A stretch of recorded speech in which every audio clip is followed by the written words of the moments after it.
മമ്മു ഈ തൊപ്പിക്ക് ബ്ലൂ ചെയ്ത് കൊടുക്കുന്നത് കണ്ടു എൻ്റെ അടുത്ത് പറഞ്ഞു. തൊപ്പിന്റെ സ്ട്രീമിൽ തൊപ്പി പറയുന്നുണ്ടായിരുന്നു ഷമീറിന് മമ്മു ബ്ലൂ ചെയ്ത് കൊടുക്കുന്ന ഒരു വീഡിയോ ഉണ്ട്, പക്ഷെ ആ പുള്ളിക്കാരെ കാണിക്കുന്നില്ല. പക്ഷെ വേറൊരു വീഡിയോയിൽ ഇതുപോലെ അവൻ പറഞ്ഞ കഥകൾ അവന്റെ ഇതാക്കി പോയി. ആര്യ എക്സ് ഈ തൊപ്പിയാണ് പേഴ്സൺ, അവളെ ഒഴിവാക്കി പോയി. പിന്നെ എന്താ റീസൺ കാര്യങ്ങളൊക്കെ എന്നോട് ഒരുപാട് റീസൺ പറഞ്ഞു. പറഞ്ഞ റീസൺ എന്താണ്? പറഞ്ഞ റീസൺ എന്താണെന്ന് വെച്ച് കഴിഞ്ഞാൽ തൊപ്പിയും അതായത് തൊപ്പിയുടെ കൂടെ നടക്കുന്ന ആളുമ്പാട് തൊപ്പി ബൈസെക്ഷലാണ്, അതുകൊണ്ടാണ് ഞാൻ റിലേഷൻ സ്റ്റോപ്പ് ആക്കി പോകുന്നത്. Hi guys, welcome back. ആദ്യം തന്നെ ഞാനൊരു കമന്റ് വായിക്കാം. ഒന്ന് നിർത്തിപ്പോടാ, ഇത് മതി, കണ്ടു മടുത്തു, നിർത്താമോ ബ്രോന്റെ മാനസികാവസ്ഥ എനിക്ക് മനസ്സിലാക്കാൻ സാധിക്കും. കാരണം എല്ലാ ദിവസവും ഈ തൊപ്പിയുടെ വിഷയങ്ങൾ ഇങ്ങനെ കണ്ടിട്ട് ബ്രോയുടെ ഫിലമെന്റ് അടിച്ച് പോയിരിക്കുകയായിരിക്കും. പക്ഷെ ബ്രോയ്ക്ക് തൊപ്പിയുടെ കണ്ടന്റാന്ന് കാണുമ്പോഴത്തേക്കും സ്കിപ്പ് ചെയ്ത് പോകാനുള്ള ഒരു ഓപ്ഷൻ ഉണ്ട്. താല്പര്യമുള്ള ആൾക്കാർ വന്ന് കാണട്ടെ. പിന്നെ ബ്രോ മനസ്സിലാക്കേണ്ട ഒരു കാര്യം എന്താണെന്ന് വെച്ച് കഴിഞ്ഞാൽ, എല്ലാ മാസവും റേഷനറി വാങ്ങിച്ചുകൊണ്ടിരുന്ന അമ്മയുടെ അടുത്ത് ഇനി മുതൽ നീ റേഷനറി വാങ്ങണ്ട, മന്തി വാങ്ങിച്ച് കഴിച്ചാൽ മതി എന്ന് പറഞ്ഞുകൊണ്ട് ഇവന്മാർ അങ്ങോട്ടും ഇങ്ങോട്ടും കിടന്ന് അടിയും വഴക്കം ഉണ്ടാക്കുമ്പോഴത്തേക്കിന് നമ്മൾ എന്നാ പറയാനാണ്. പിന്നെ ഓരോ ദിവസം കഴിയും തോറും ഇവന്മാരുടെ ഓരോ സ്റ്റോറികൾ പുറത്തോട്ട് വരുമ്പോഴത്തേക്കിന് എപ്സ്റ്റീൻ ഫയൽസിനെ കാട്ടി ഡാർക്കർ ആയിട്ട് വന്നുകൊണ്ടിരിക്കുകയാണ്. കഴിഞ്ഞ ദിവസം ഒരു പെങ്കൊച്ചിന്റെ ഒരു വീഡിയോ കണ്ടിട്ട് സത്യം പറഞ്ഞ എൻ്റെ ഫിലമെന്റ് അടിച്ചു പോയി. അതുകൊണ്ട് ആദ്യം തന്നെ ഞാനൊരു കാര്യം പറയട്ടെ, എൻ്റെ പൊന്നു തൊപ്പി, ഇനി നീ പുറത്തിറങ്ങി നടക്കുന്നുണ്ടെങ്കിൽ തലയിൽ കൂടെ മുണ്ടിട്ട് നടന്നാൽ മതി. ഇനി നീയൊക്കെ എങ്ങനെ വന്ന ആൾക്കാരുടെ മുന്നിൽ ലൈവ് സ്ട്രീമിംഗ് ചെയ്യുന്നുള്ളത് എനിക്ക് അറിയത്തില്ല. എന്താണെങ്കിലും അങ്ങോട്ടും ഇങ്ങോട്ടും ഇവന്മാര് ചെളിവാരി എറിയാൻ തുടങ്ങിയപ്പോഴത്തേക്കിന് ഇവന്മാരെ പറ്റിയുള്ള കൂടുതൽ കാര്യങ്ങൾ ബാക്കി ഇവന്മാരെ പറ്റിയിട്ട് അറിയുന്ന ആൾക്കാരെ ഒന്ന് പറയാനെ കൊണ്ട് തുടങ്ങി. എന്താണെങ്കിലും ആ പെങ്കുച്ചിന്റെ വീഡിയോ അങ്ങോട്ട് പ്ലേ ചെയ്യാം. മമ്മു ഈ തൊപ്പിക്ക് ബ്ലൂ ചെയ്ത് കൊടുക്കുന്നത് കണ്ടു എൻ്റെ അടുത്ത് പറഞ്ഞു. തൊപ്പിന്റെ സ്ട്രീമിൽ തൊപ്പി പറയുന്നുണ്ടായിരുന്നു ഷമീറിന് മമ്മു ബ്ലൂ ചെയ്ത് കൊടുക്കുന്ന ഒരു വീഡിയോ ഉണ്ട്, പക്ഷെ ആ പുള്ളിക്കാരെ കാണിക്കുന്നില്ല. പക്ഷെ വേറൊരു വീഡിയോയിൽ ഇതുപോലെ അവൻ ഇവന്റെ സാധനം വെച്ചിട്ട് കിടക്കുന്ന ഒരു സാധനം ഉണ്ടായിരുന്നു. ഓക്കെ, അപ്പൊ പലരും വിചാരിച്ചു ഇത് സ്ക്രിപ്റ്റഡ് ആണ്. പലർക്കും അടുത്ത പോർച്ചിലോണി അങ്ങനെയുള്ള ഒരു ഇതൊക്കെ ടോക്കൊക്കെ ഉണ്ടായിട്ടുണ്ടായിരുന്നു. പക്ഷെ ഒരു 1 year മുന്നേ എൻ്റെ അടുത്ത് ഒരാളൊരു കാര്യം പറഞ്ഞിട്ടുണ്ടായിരുന്നു. പക്ഷെ ഇപ്പൊ എനിക്ക് ആലോചിക്കുമ്പോൾ അതൊരു റിയൽ ആണോ സത്യമാണോ എന്ന് അറിയാൻ വയ്യ. ബട്ട് സ്റ്റിൽ ഞാനിവിടെ പറയാണ്. അതായത് അവിടെ MRS ഗാങ്ങിൽ നിന്ന ഒരാൾ തന്നെയാണ് എന്നോട് ഇത് പറഞ്ഞത്. അതായത് രാത്രി ടൈമിൽ ഡോർ ചാരി ഇട്ടിരിക്കുകയായിരുന്നു. ആ സമയത്ത് മമ്മു ഈ തൊപ്പിക്ക് ബ്ലൂ ചെയ്ത് കൊടുക്കുന്നത് കണ്ടു എൻ്റെ അടുത്ത് പറഞ്ഞു. കണ്ടു എന്ന് ആ പുള്ളിക്കാരൻ എന്നോട് പറഞ്ഞു. അതായത് അവിടെ നിന്ന് ഒരാളെൻ്റെ അടുത്ത് പറഞ്ഞതാണ്. അപ്പോൾ ഇത് ആക്ച്വലി ഒരു ഞാൻ ആ ടൈമിൽ കേട്ടപ്പോൾ ഐ വാസ് സോ ഷോക്ക്ഡ്. എനിക്ക് കാരണം എനിക്ക് വിശ്വസിക്കാൻ പറ്റില്ല. അപ്പോൾ ഞാനത് വിട്ട് കളഞ്ഞൊരു സംഭവമാണ്. പക്ഷെ ഇപ്പോൾ ഇങ്ങനെ ഒരു കാര്യം പറയുമ്പോൾ എനിക്ക് തോന്നിയതിൽ എവിടേക്കോ ഒരു സത്യം ഉണ്ടെന്ന്. ഇത് സ്ക്രിപ്റ്റഡ് ആയിട്ട് എനിക്കും തോന്നുന്നില്ല. പക്ഷെ ഞാൻ ആലോചിക്കുന്നത് എല്ലാവരും ഓടക്കൊഴി എടുത്ത് വായിലിട്ട് നടക്കേണ്ട ആവശ്യം എന്താണെന്ന് ഞാൻ വിലയിക്കുന്നത്. ഇവന്മാരെല്ലാം ശരിക്കും കുണ്ടന്മാരായിരുന്നു. അപ്പം നമ്മൾ ഇത്ര നല്ല കുണ്ടന്മാരുടെ ലൈവാണ് കണ്ടുകൊണ്ടിരുന്നത്. എപ്സ്റ്റീൻ ഫയൽസിനെക്കാളും കഷ്ടമാണ് തൊപ്പി ഫയൽസ്. ഇനി എന്തൊക്കെ കാണാൻ കിടക്കുന്നു. ഇനി വേണമെങ്കിൽ മമ്മു പ്രഗ്നന്റും ആവും,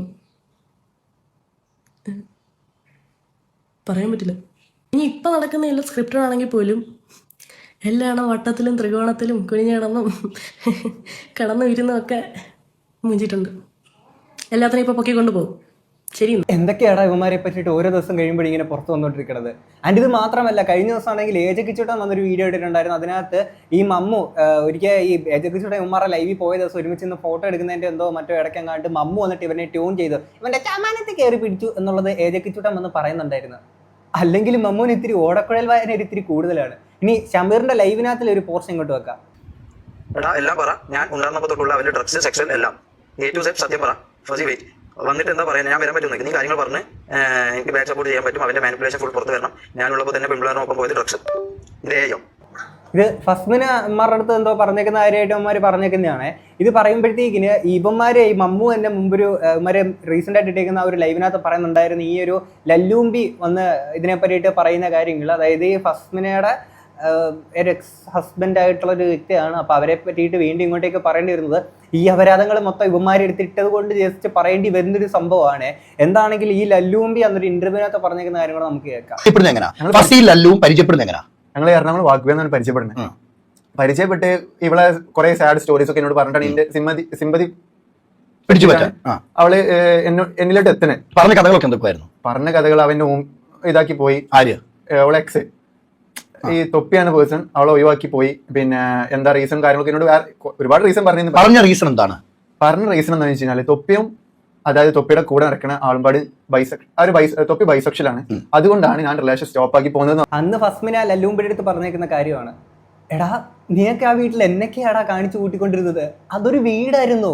എനിക്ക് മനസ്സിലാവണില്ല. യുവമാർ ആ വീട്ടിൽ ഒരുത്തനും തുണി മണിയില്ലാതാണ് അങ്ങോട്ടും ഇങ്ങോട്ടും നടക്കുക. എന്നിട്ട് പറഞ്ഞത് ഞങ്ങൾ ബാച്ചിലേഴ്സ് ആണ്. ബാച്ചിലേഴ്സ് എന്ന് പറയുമ്പോൾ ഇങ്ങനെയാണ്. എടാ ബാച്ചിലേഴ്സ് എന്നും പറഞ്ഞുകൊണ്ട് റോക്കറ്റ് വിടുന്നതൊക്കെ തൊട്ടടുത്ത് ഒരുത്തന്നെ ഇരുത്തിക്കൊണ്ടാന്നോടാ. അറിയാമാത്തോണ്ടിരിക്കുക ഈ പറയുന്ന തൊപ്പി യുവമാരും എല്ലാം ഇതിനകത്ത് കിടന്ന് കോലിക്കളി ഓടക്കുഴൽ വായന ഇതൊക്കെ ആയിട്ട് എന്തൊരു ഡാർക്ക് സൈഡാണ്. ഒരു ലൈവ് സ്ട്രീമിംഗ് കമ്മ്യൂണിറ്റിക്ക് തന്നെ ഇത്രയും വലിയൊരു നാണക്കേട് ഉണ്ടാക്കുന്ന തരത്തിലുള്ള കുറേ അപരാധങ്ങൾ. ഓക്കെ, ഇനി ഇവിടെ കൊണ്ട് തീരുന്നില്ല. ഞാൻ മുമ്പൊരു വീഡിയോക്കകത്ത് ഞാൻ പറഞ്ഞിരുന്നു, ഈ തൊപ്പി മറ്റേ മിഷേൽ ഷാജി കേസുമായിട്ട് ബന്ധപ്പെട്ട് ഹക്കീമിനെ കോൺടാക്ട് ചെയ്തേക്കുന്ന ഒരു സീനിനെ പറ്റിയിട്ട്. അപ്പോൾ കഴിഞ്ഞ ദിവസം ഹക്കീമിൻ്റെ അക്കൗണ്ട് ഇതൊക്കെ ഇവന്മാരടിച്ചു കളഞ്ഞാണെന്ന് അറിയത്തില്ല, പിന്നീട് നോക്കുമ്പോൾ കണ്ടില്ല എന്നുള്ള ഞാൻ പറഞ്ഞിട്ടുണ്ടായിരുന്നു. എന്താണെങ്കിലും കഴിഞ്ഞ ദിവസം വീണ്ടും ഹക്കീമിൻ്റെ അക്കൗണ്ട് കണ്ടിട്ടുണ്ടായിരുന്നു, ആ ഒരു വീഡിയോ കണ്ടിട്ടുണ്ടായിരുന്നു. നമുക്കിനി ആ വീഡിയോ ഒന്ന് കാണാം. 2025 ഒക്ടോബർ 12 മിഷേൽ ഷാജി എന്ന് പറഞ്ഞ പെൺകുട്ടിയുടെ ദാരുണ മരണവുമായി ബന്ധപ്പെട്ട് ഞാൻ സോഷ്യൽ മീഡിയയിൽ അഥവാ എന്റെ ഇൻസ്റ്റാഗ്രാം സ്റ്റോറീസിൽ വിവരങ്ങൾ പങ്കുവെക്കുന്ന സമയത്താണ് തൊപ്പിനെ ആദ്യമായിട്ട് വിളിക്കുന്നത്. മിഷേൽ ഷാജിയുടെ മരണവുമായി ബന്ധപ്പെട്ട് ഞാൻ ഇട്ട സ്റ്റോറി ഉടനടി ഡിലീറ്റ് ചെയ്യണമെന്നായിരുന്നു തൊപ്പിയുടെ ആവശ്യം. എന്നാൽ ഞാൻ അതിന് കഴിയില്ല എന്ന് സൗഹൃദം നിലനിർത്തിക്കൊണ്ട് തന്നെ പറഞ്ഞു. ഇവിടെയാണ് ഏറ്റവും നിർണായകമായ ചോദ്യം വരുന്നത്. തൊപ്പി എന്നെ വിളിക്കുന്നത് കൊച്ചിയിലെ പ്രമുഖ ഗുണ്ടാ നേതാക്കൾ പറഞ്ഞിട്ടാണ്. ഒരു പെൺകുട്ടിയുടെ ദുരൂഹ മരണവുമായി ബന്ധപ്പെട്ട കേസിൽ കൊച്ചിയിലെ ക്രിമിനലുകൾക്ക് എന്താണ് ഇത്ര താല്പര്യം? അതിൽ തൊപ്പിക്ക് സംസാരിക്കേണ്ട കാര്യം എന്താണ്?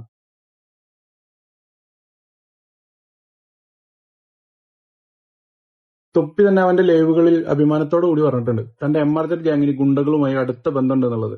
സെബിച്ചൻ ആരാ നിൽക്കുന്നത്? സെബിച്ചൻ ആരാ സെർച്ച് ചെയ്ത് നോക്ക്. അനീഷിന്റെ റൈറ്റ് ഹാൻഡ് സെബിത് മരട് അനീഷിന്റെ വലങ്കൈ. സെബിച്ചനോട് ഇങ്ങോട്ട് എന്താണ് പ്രശ്നം, എന്ത് സീനുണ്ടോ അങ്ങനെ ചോദിച്ച്. കയ്യിൽ തോക്കുകളടക്കമുള്ള മാരകായുധങ്ങൾ സൂക്ഷിക്കുന്ന ആ ക്രിമിനൽ താവളത്തെ കുറിച്ച് അഥവാ MRZ ഗ്യാങ്ങിന്റെ വീട്ടിനെ കുറിച്ച് അയാൾ പരസ്യമായി വിളിച്ചു പറഞ്ഞിട്ടുള്ളതാണ്. സ്വകാര്യ ബസ് തൊഴിലാളികൾക്ക് നേരെ തോക്കു ചൂണ്ടിയ സംഭവത്തിൽ വിവാദ യൂട്യൂബർ തൊപ്പി എന്ന മുഹമ്മദ് നിഹാദിനെതിരെ ഇത് വെറും സോഷ്യൽ മീഡിയ അടിപിടിയല്ല. ഞാൻ നേരിട്ട് മമ്മുവിനെ വിളിച്ച സമയത്ത് അയാൾ തുറന്നു പറഞ്ഞ കാര്യങ്ങൾ ഞെട്ടിക്കുന്നതാണ്. മമ്മൂനെ അതുപോലെ തൊപ്പി എന്തോ ഷൂട്ട് ചെയ്യുന്ന കണ്ടു, അതെന്ത് സംഭവം? മമ്മൂനെ വിളിക്ക്, ചോദിക്കട്ടെ. ഇജവിടെ വന്നത് തൊപ്പി എടുത്ത് എത്തിയിട്ട് തൊപ്പി അന്നെ എന്താ പറയുക സെക്ഷലി അബ്യൂസ് ചെയ്തിട്ടുണ്ടോ? തൊപ്പിക്ക് നീ ബ്ലോ ജോബ് ചെയ്ത് കൊടുക്കണത് കണ്ടിട്ട് പ്രശ്നമായി പറഞ്ഞേ. തൊപ്പി മമ്മുവിനെ പ്രകൃതി വിരുദ്ധമായി ലൈംഗിക ചൂഷണം ചെയ്തു. എന്നോട് ഇവൻ പറഞ്ഞു, അത് പറയാം. എടാ മമ്മു, എനിക്ക് ഇവളത്ര സുഖം കിട്ടുന്നില്ല. നീ ഒന്ന് ഇതാക്കിട്ടാ എന്താണ് അതിനൊരു ബീജ. തൊപ്പിക്ക് അന്തർ സംസ്ഥാന മയക്കുമരുന്ന് ഇടപാടുകളുമായി ശക്തമായ ബന്ധമുണ്ട്. നിങ്ങൾ ആരുടെ ഡ്രഗ് എടുക്കല്, മെത്തൊക്കെ എടുക്കല്? തൊപ്പി ഒസാക്കി എന്ന് പറഞ്ഞിട്ടുള്ള ഒരു വ്യക്തിയുണ്ട്. ഒസാക്കി ജാബിർ എന്നാണ് പേര്. അവന്റെ അടുത്തുനിന്നാണ് അവനാണ് ഇവരെ എത്തിച്ചു കൊടുക്കുക. നിയമവ്യവസ്ഥയോടുള്ള വെല്ലുവിളിയല്ലത്. കേരള പോലീസ് എവിടെയാണ്?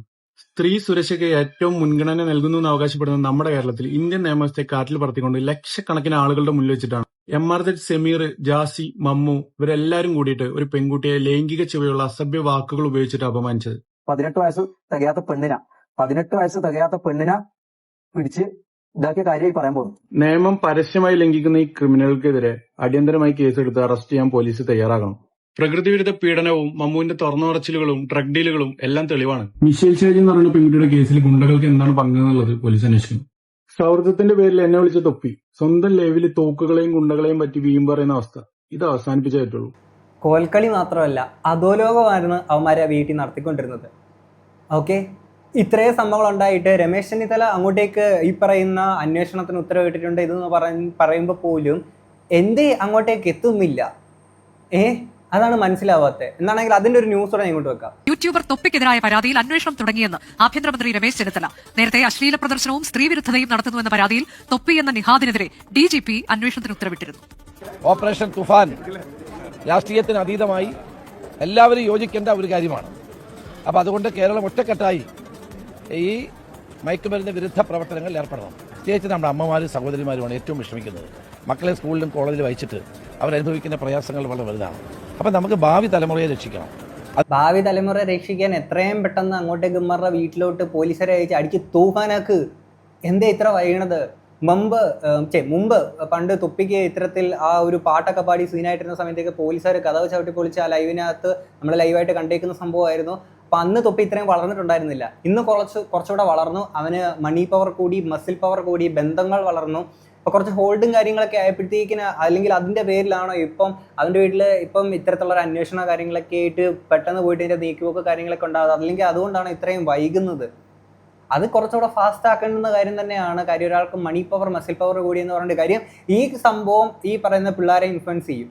കാര്യം എന്ന് വെച്ചാൽ ഓക്കെ, നമുക്ക് ഇതുപോലെ അപരാധങ്ങൾ കാണിച്ചിട്ട് മണി പവറും മസിൽ പവറും ഒക്കെ ഉണ്ടാക്കി വെച്ച് കഴിഞ്ഞാൽ നമുക്കിവിടെ എന്തും കാണിക്കാം. അപ്പോൾ പിന്നെ കേസും വെക്കാനൊക്കെ ഭയങ്കര സ്ലോ ആയിട്ട് വരുള്ളൂ എന്ന് പറഞ്ഞുകൊണ്ട് ഈ പറയുന്ന പിള്ളേരാണെങ്കിലും വിചാരിക്കൂലേ, ഓൾറെഡി ഇവന്മാരെയൊക്കെ പറഞ്ഞുകൊണ്ട് ഇവന്മാരെ സപ്പോർട്ട് ചെയ്തുകൊണ്ട് തൊപ്പിക്ക് പടി കിട്ടും, ഷെബീറിന് പടി, ഞങ്ങൾ ഷെബീറിന്റെ ടീം, ഞങ്ങൾ തൊപ്പയുടെ ടീം എന്ന് പറഞ്ഞുകൊണ്ട് കുറെ പീക്കിരി പിള്ളേർ ഇപ്പോഴും അങ്ങോട്ടും ഇങ്ങോട്ടും കിടന്ന് അടി ഉണ്ടായിക്കൊണ്ടിരിക്കുക. ഇനി ഇത് പറയുമ്പോൾ കഴിഞ്ഞ ദിവസം ഇവന്മാര് ഈ ടെസ്റ്റ് ചെയ്യാനൊക്കെ പോയേക്കുന്ന ഷമീറിന്റെ ഒരു വീഡിയോ ഉണ്ടായിരുന്നു. നമുക്ക് അതുകൂടെ കാണാം. നമുക്ക് അതിനകത്തുനിന്നും വാങ്ങാം സുഹൃത്തുക്കളെ കുറച്ച് മന്തി. ഒന്നുമില്ല, അപ്പൊ അതുകൊണ്ട് നമുക്ക് നിവൃത്തിയില്ലടാ. ഇത് ചെയ്താൽ വിശ്വസിക്കും. നമ്മൾ എന്താ ചെയ്യേണ്ടത്? നമുക്ക് പൈസയോ പവറോ ഫെയിമോ അങ്ങനത്തെ ഇതൊന്നും ഇല്ല. അതുകൊണ്ട് നമുക്ക് ഈ പറഞ്ഞ പോലെ സത്യം നിങ്ങളെ കാണിച്ച് മാത്രമേ മനസ്സിലാക്കി തരാൻ വേണ്ടി പറ്റൂ. അത് ശരിയാണ്. അത് പറയുമ്പോഴും തൊപ്പി അപ്പുറത്ത് ഇതുപോലെ കമന്റ് സെക്ഷൻ ഓഫ് ആക്കിയിട്ടേക്കാണ്. ഇവന്മാര് കമന്റ് സെക്ഷൻ ഓഫ് ആക്കിയിട്ടില്ല. ആ ഒരു കാര്യം ഇവന്മാർ ചെയ്തിട്ടുണ്ട്. പിന്നെ ഒന്നും അല്ലെങ്കിൽ ഇവന്മാര് ടെസ്റ്റ് ചെയ്യാനൊക്കെ കൊണ്ടാണെങ്കിൽ അങ്ങോട്ടേക്ക് പോയിട്ടുണ്ടല്ലോ. വളരെ നല്ല കാര്യം തന്നെ.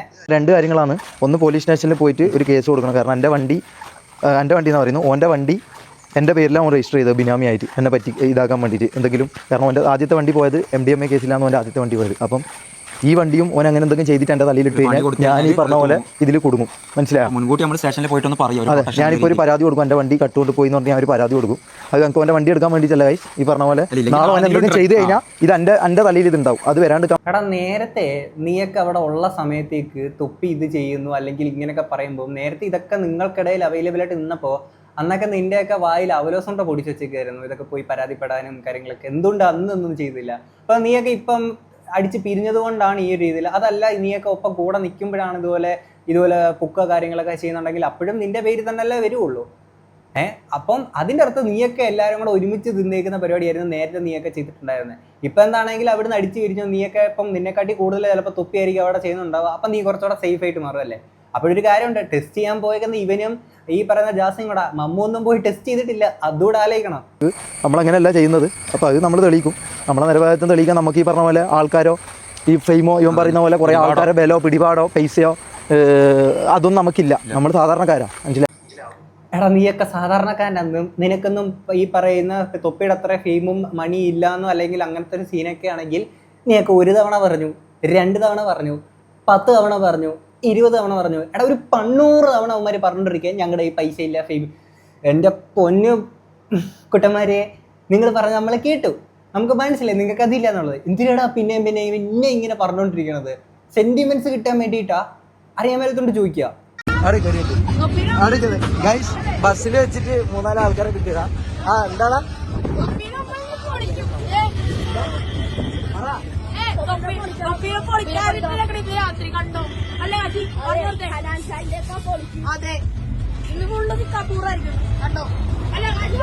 അത്രേ ഉള്ളൂ. ഇവരെങ്കിലും മതി. 5 പൈസയുടെ വിവരം ഇല്ലാത്തവനാ. ആ നിൽക്കുന്ന പിള്ളേരുടെ പകുതി വിവരം പോലും ഇവനില്ല. ഇവരെങ്കിലും ഉണ്ടാന്ന്. എടാ, കൊച്ചു പിള്ളേരുടെ സ്കൂളിൽ പോകുന്ന ബാഗിട്ട് പോകുന്ന കൊച്ചു പിള്ളേര് അവരെങ്കിലും ഉണ്ടല്ലോ എന്ന്. എന്താടാ ഇതൊക്കെ? ഇതങ്ങനെ ആയിപ്പോയി. നമ്മള് സാധാരണക്കാരായിപ്പോയി. അപ്പൊ നമുക്ക് ഇതെല്ലാം ചെയ്യാൻ പറ്റും. ഈ ലെവൽ ആയതുകൊണ്ടാണ് നമുക്ക് ഇങ്ങനെ മുമ്പണ്ടി വന്നത്. ഇല്ലെങ്കിൽ അത്രയും പിടിപാടും കുറച്ച് പൈസ ഉണ്ടെങ്കിലില്ലേ ഈ വർത്താനം പോലും നമ്മുടെ അടുത്ത് ഇങ്ങനെ നടക്കൂലേനും.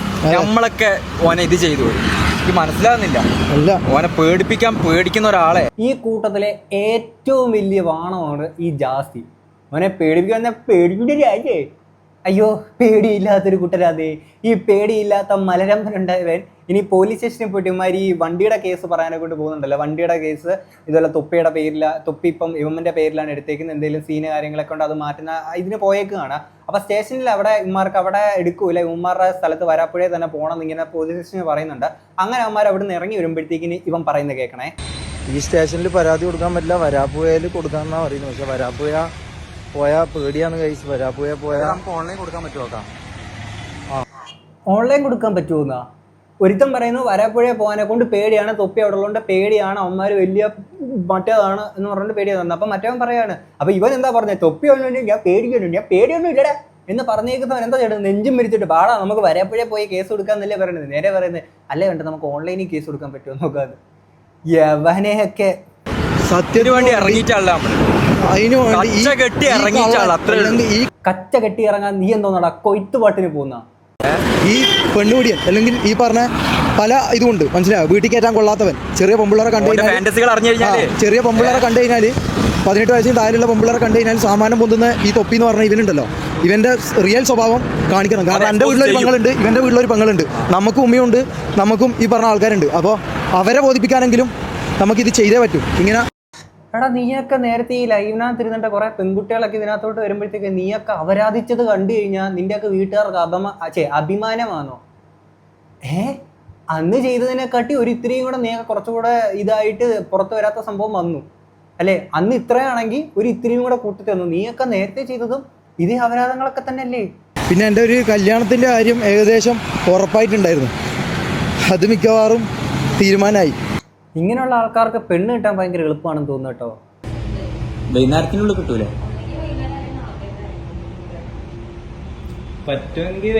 ഭയങ്കര അർജന്റ് ആയിരുന്നു. ഒന്ന് വൈകുന്നേരത്തെ സീരിയസാ, ഭയങ്കര സീരിയസാ. അവന്മാർ ഇപ്പൊ പെറും. അന്നെ അവൻ മെയിനായിട്ട് പറഞ്ഞത്. അപ്പം ഈ പറഞ്ഞ പോലെ എൻ്റെ കുഞ്ഞുങ്ങൾ അയച്ചു കൊടുക്കാൻ തന്നെ അതുപോലത്തെ സാധനം ഉണ്ടല്ലോ. ഈ പറഞ്ഞ നമ്മളാണ് ബാച്ചിലർ വീട്ടിൽ നമ്മൾ ചെയ്യുന്ന ഒരു ഇതായിട്ടുള്ള കാര്യം അതുവരെ എടുത്ത് കാണിച്ച് ഈ പറഞ്ഞ എടാ ബാച്ചിലേഴ്സ് ആണെന്നും പറഞ്ഞുകൊണ്ട് അവിടെ കിടന്ന് തൊട്ടടുത്തൊരുത്തൻ കിടക്കുമ്പോഴത്തേക്ക് ഇരുന്ന് റോക്കറ്റ് വിടുക എന്ന് പറയുമ്പോൾ എടാ പുതപ്പ് വെച്ചൊന്നും മറച്ചെങ്കിലും പിടിക്കല്ലോ നിനക്ക്. ഒന്നും ഞാൻ പറയണില്ല, ഞാൻ പറഞ്ഞാൽ കൂടിപ്പോവും. ജാസി മമ്മൂക്ക് എവിടെ? ഞാൻ പറഞ്ഞില്ലേ, ജാസി മമ്മു എല്ലാരും പോയടാ, എല്ലാരും പോയി. മനസ്സിലാ? അവര് പോയി എന്ന് പറഞ്ഞാൽ എല്ലാവർക്കും അവരവരെ കാര്യം നോക്കണ്ടടാ. മനസ്സിലായി? അവർക്കെല്ലാം അങ്ങ് ഒരു ഫോണും കീശയിലിട്ട് പോയാൽ മതി. എന്റെ അവസ്ഥ അല്ലല്ലോടാ. എനിക്ക് ഈ പറഞ്ഞ മോണിറ്റർ ഇതെല്ലാം എന്റെ ഉമ്മാന്റെ സ്വർണം പണയം വെച്ച് ഞാൻ മേടിച്ചാടാ. അതൊന്നും നമുക്ക് അങ്ങനെ ഇട്ടിട്ട് പോകാൻ കഴിയില്ലടാ. മനസ്സിലായി? അതും എടുത്തോണ്ടാടാ ഞാൻ ഓടിയത് റോഡിലൂടെ. മനസ്സിലായി? അതും എടുത്തോണ്ടാ ഞാൻ ഓടിയത്. ഞാൻ ചളിയിൽ പോകാൻ പോയി, അതും എടുത്തോണ്ട് ഞാൻ ഓടിയതാ. കാരണം കരയിപ്പിക്കില്ലടാ നായിൻ്റെവനെ. എന്താണെങ്കിലും ഇത്ര നാളും കാണിച്ചു കൂട്ടിയതിന് അണ്ണാക്കിലടിച്ച് കിട്ടിയല്ലോ. നീയും അവന്മാരും എല്ലാവരും ഒരു വ്യത്യാസവും ഇല്ല, എല്ലാം ഒരേപോലെയൊക്കെ തന്നെ ഉള്ള, വലിയ വ്യത്യാസം കാര്യങ്ങളൊന്നും ഇല്ല. കൂടുതലായിട്ട് ഞാനൊന്നും പറയുന്നില്ല. അപ്പോൾ ഇനിയും കമന്റ് ബോക്സ് പറയാം നിർത്തി പോടാന്ന്. ഇല്ല ഗൈസ്, ഞാൻ ഇനിയും കുറേ മന്തി വാങ്ങും ഗൈസ്, ഇനിയും കുറേ മാറി വെച്ച് $1 വാരി കൂട്ടും ഗൈസ്. എന്താണെങ്കിൽ ഇത്ര വേണ്ടത് നിങ്ങൾക്ക് എന്താ തോന്നുന്നുള്ള തീർച്ചയായും കമന്റ് ബോക്സിൽ പറയാം. നമുക്ക് അടുത്തൊരു വീഡിയോ കാണാം. അപ്പോൾ ശരി.